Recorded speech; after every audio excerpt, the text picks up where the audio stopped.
Lecture histoire, drone concours. Dans une galaxie lointaine, sur la planète multicolore de Chromatica, vivaient deux petits garçons, Zéo et Luno. Sur Chromatica, les arbres avaient des feuilles qui changeaient de couleur selon l'humeur des passants, et les animaux pouvaient chanter des mélodies aussi douces que les brises de l'espace. Zéo et Luno étaient inséparables et partageaient une passion pour les drones, ces petits engins volants qui zébraient le ciel de paillettes lumineuses.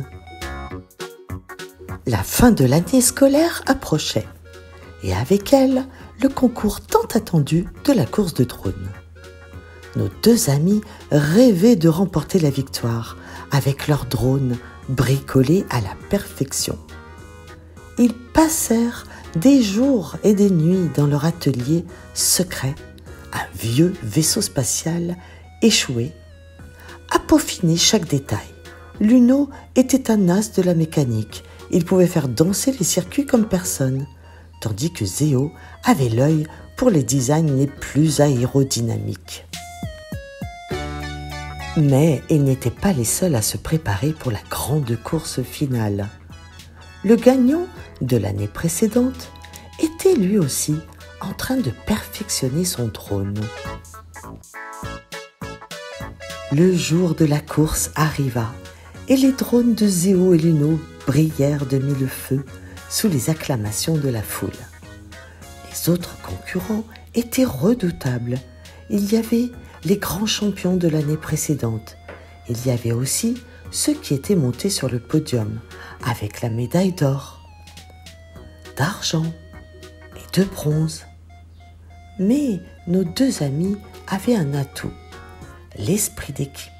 Ils savaient que seuls ils étaient forts, mais ensemble ils étaient invincibles. La course fut épique, avec des loopings autour des arbres arc-en-ciel et des plongeons frôlant les lacs miroitants. Zéo et Luno restaient concentrés pour piloter à la perfection leur drone. À la fin, ce ne fut pas la puissance des drones qui fit la différence, mais la stratégie et l'entraide.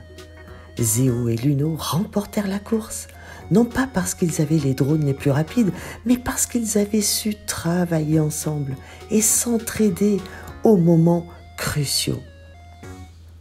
La seconde équipe gagna la médaille d'argent, bien méritée pour leur précision dans les virages. Et la troisième équipe remporta la médaille de bronze. La morale de cette histoire est simple. L'union fait la force. Dans la vie, comme dans les courses de trône, on va plus loin quand on partage ses rêves et ses défis avec un ami. Et sur Chromatica, cette morale était aussi vraie que le chant des animaux et les couleurs des arbres qui dansaient au rythme des chœurs joyeux.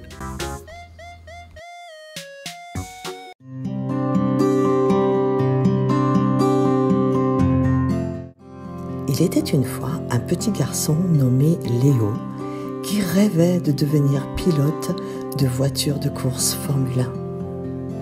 Il passait des heures à regarder les grands prix à la télévision, à collectionner les modèles réduits des bolides et à imaginer qu'il était au volant d'une de ces machines fantastiques. Un jour, il eut la chance de visiter un circuit où se déroulait une course. Il était émerveillé par le bruit des moteurs, la vitesse des voitures et l'ambiance de la compétition. Il se faufila dans les stands et réussit à approcher une voiture de son équipe préférée. Il n'en croyait pas ses yeux. Il était à côté d'une vraie Formule 1. Il ne put résister à la tentation de s'asseoir dans le cockpit et de toucher le volant. Il se sentit comme un vrai pilote et se mit à rêver qu'il participait à la course. Il appuya sur l'accélérateur. Et se réveilla en sursaut. C'était un rêve, mais il n'était pas déçu. Au contraire, il se dit qu'un jour, il réaliserait son rêve et qu'il deviendrait le meilleur pilote du monde.